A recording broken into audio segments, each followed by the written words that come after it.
The next thing we will do is start adding footage and music to our 1080p edit sequence. So let's go to our project panel window. You can see that we are working inside this project panel window because it's highlighted in blue. If we would work down here, now it's blue, this is blue. This is very important. Sometimes when you're not in the right panel window and you're trying to do something, it will not work. So, okay, now we have selected this panel window. We can go into footage. Let's make it a little larger. Now we can click this one, or this one, and this one, let's say, and we will click and hold and drag them down. Now, all of these files do not have audio, so on the video V1, this is where I've placed them. And because there's no audio files, no audio has been added. If you imported a clip that does have audio, when you drag it down, you will also be adding audio.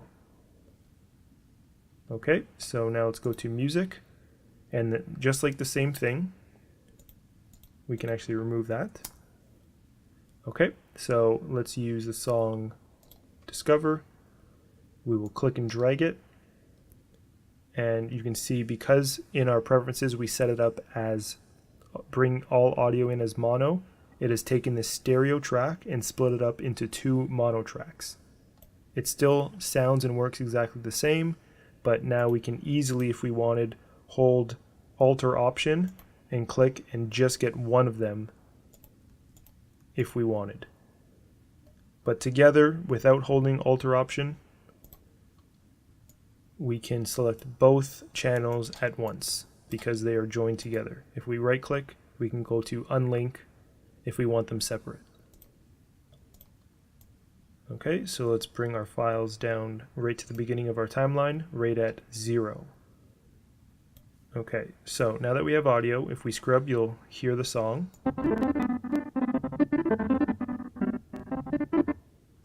Okay, so depending on how fast you scrub through it, that's how fast it will play the audio.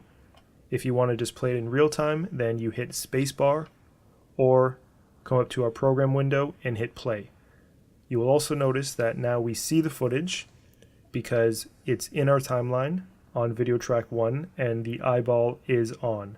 If we turn the eyeball off, then we no longer can see it. Let's go to the beginning of our timeline and hit play.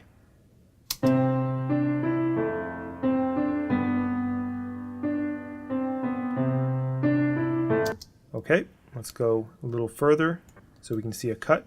This is just clicking and dragging this timeline cursor, or we can simply click where we want it to show up.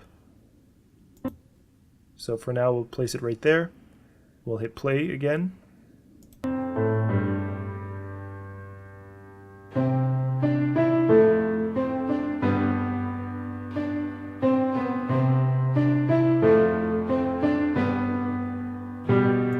Okay, and that is the basics of creating an edit. We have music, and we have 3 video clips playing one after another, and together it makes the video much more interesting because we have music in our edit. Okay, let's go back up to our footage folder. Now, if we want to just have this, we can close it here.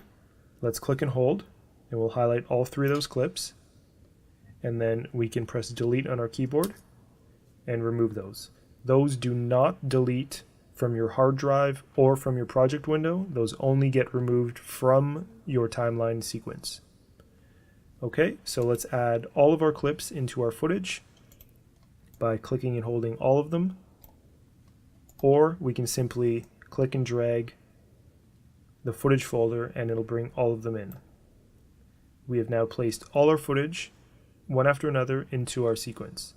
Let's click and drag and delete all of those. And again, that only deletes the clips from the sequence. They still exist up here.